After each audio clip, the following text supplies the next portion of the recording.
Ceasefire. What ceasefire?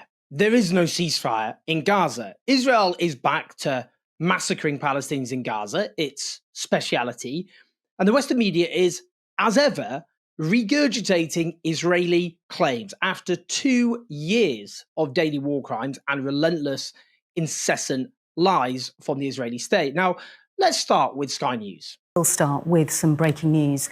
And in the last few minutes, the Israeli Defense Forces says it's opened fire on several suspects who approached troops in the northern Gaza Strip. Now, the IDF says the suspects were identified crossing the yellow line, which marks the point which they pulled back on Friday when the ceasefire began. You'll remember they say the actions constitute a violation of that ceasefire agreement, and they've called on Gaza residents not to approach troops deployed in the area. That's the latest there. Listen to that framing. The Palestinians killed by the Israeli army are called suspects in deference to what the Israeli military have said. Suspected of what exactly? What does suspects mean in this context? We know at the time of me speaking to you that 7 Palestinians were shot dead yesterday by Israeli forces in 2 different incidents. In one incident, Gaza's medical services have reported that 4 Palestinians were killed in Gaza City's eastern neighborhood while inspecting their homes. The IDF statement that is being uncritically carried across the Western media, including Sky News, says attempts were made to distance the so-called suspects, but the suspects did not comply and continued to approach the forces, and the forces carried out shooting to remove the threat. Now, here's the thing. Sky News journalists, for example, have done rebuttals in the past of Israeli claims about their own atrocities. For example, when Israeli troops massacred 15 paramedics and civil responders earlier this year, and then just lied through their teeth about it. And then the evidence eventually came out when it was always, or should have been always, clear that they're lying through their teeth. As I've noted before, the problem with this work when it's done, rebutting Israeli atrocities in the mainstream media, is not just that it's too little, which it is, and normally too late, which it is, that is being published or broadcast when attention has moved away from the crime.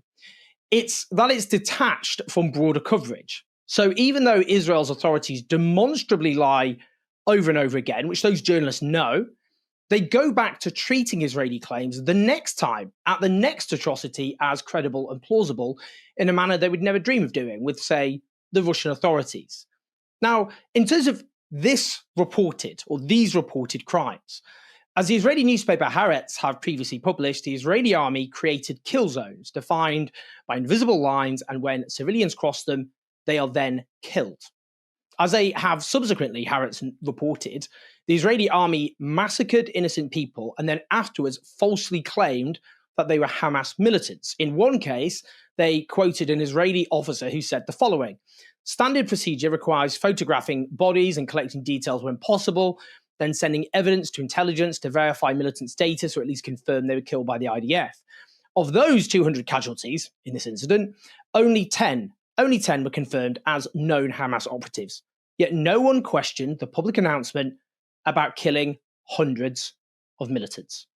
As for the claim that these civilians didn't comply with supposed attempts to warn them, this is the army which shot dead Israeli hostages who were screaming in Hebrew, who had stripped themselves down to underwear, who were waving white flags as well as other banners inscribed with SOS. That's what they did to their own hostages. I mean, we can see all the way through this genocide how they just shoot indiscriminately. Now, what is happening here is that Palestinian civilians are seeking to return to the homes that have been largely destroyed by the Israeli army, and they're being shot dead in the process. And then the Israeli army describes that as a violation of the ceasefire. How Orwellian can you get?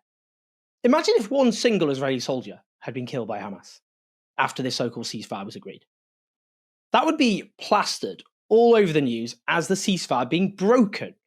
Israel would use it as a pretext for bombing raids, but the IDF can kill Palestinians with impunity and it be ignored because Palestinian life is judged to be worthless. But all over the Western media, once again, Israeli claims are simply being regurgitated as fact.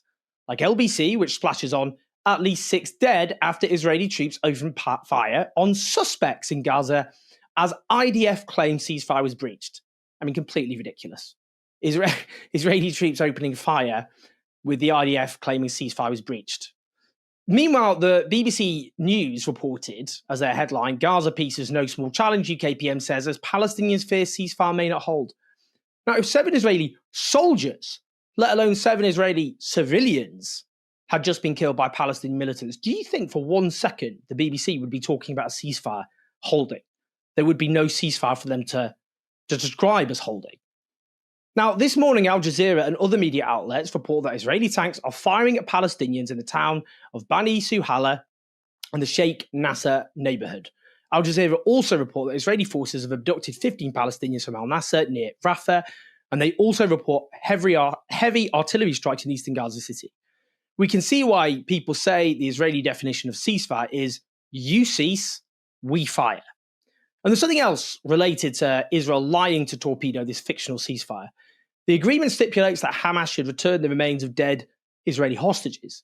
Now, we should note that the Israeli military have killed far more hostages than they have rescued through military means because they carpet-bombed Gaza while their hostages were there.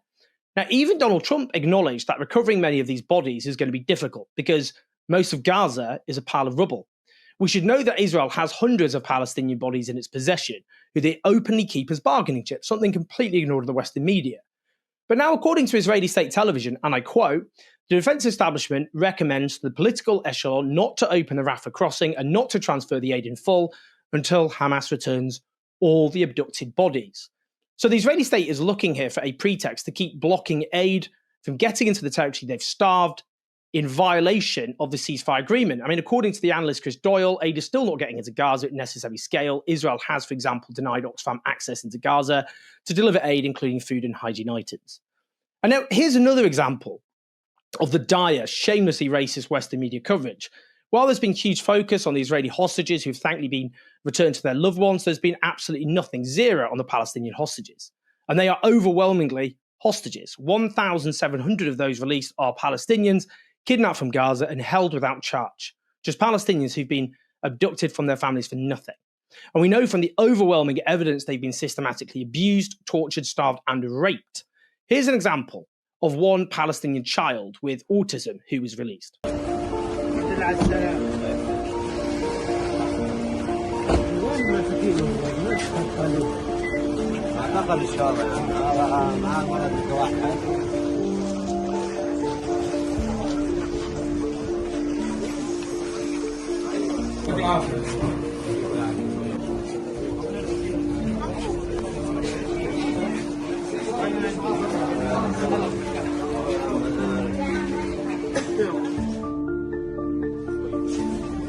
خلينا نخلص الدوشة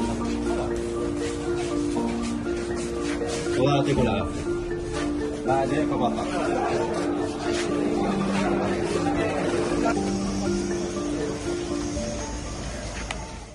In one case reported by the Palestinian analyst Mohammed Shahada, Israel has been holding hostage 71-year-old diabetic Gazan grandma Siham Abu Salem for 2 years. She was kidnapped from a hospital bed when the IDF raided Nasser Hospital in January 2024. She was held without trial or charges as a bargaining chip and was released today. Her 2 sons were murdered by Israel.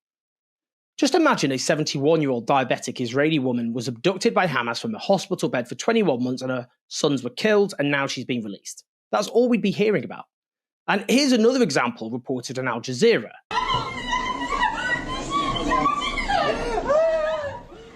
Israeli forces had told him that his wife and his 2 children had been killed during his time in prison, causing him severe psychological pain. If this was an Israeli hostage who'd been told his family had been killed by Hamas, just imagine the response.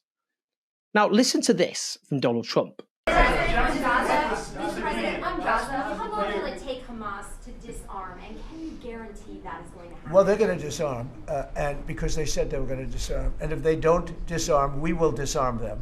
How will you do that? I don't have to explain that to you. But if they don't disarm, we will disarm them.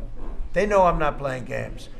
He goes on to say it will happen quickly and perhaps violently, but they will disarm. This seems to be setting the stage for a renewed assault on Gaza, notwithstanding the fact there is no ceasefire in Gaza. Some of the developments. An autopsy has revealed that Tamir Nimrodi, an Israeli soldier whose body was released from captivity by Hamas was killed by Israeli strikes. Israel carpet-bombed Gaza and slaughtered not just Palestinians, but its own hostages. It killed far more of its own hostages than it rescued by military means. The freed Israeli hostage Nimrod Cohen also revealed that food in captivity ran low when Israel blocked aid in March because Israel starved everyone in Gaza, including its own hostages.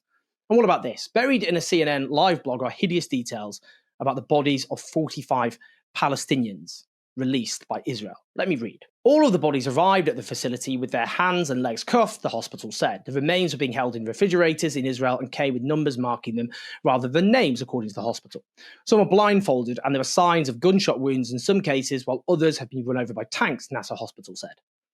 Those were Israeli hostages who'd been treated like that, barbarically tortured. I mean, listen to this. This run over by tanks, and there have been multiple cases where we know that Israeli troops have run people over, Palestinians over, with tanks. Those details will be all over the Western media as examples of the utter evil and depravity of Hamas. But Palestinian life is treated as meaningless. So there is no big media uproar about what has clearly been done to these Palestinians. Throughout this genocide, the Western media has covered up Israeli crimes and whitewashed the genocide while regurgitating lies from Israel's authority. And so it continues. Before the genocide began, Israel was routinely slaughtering Palestinians. In 2023, before 7th October, 240 Palestinians, 40 of them kids, were killed by the Israeli state.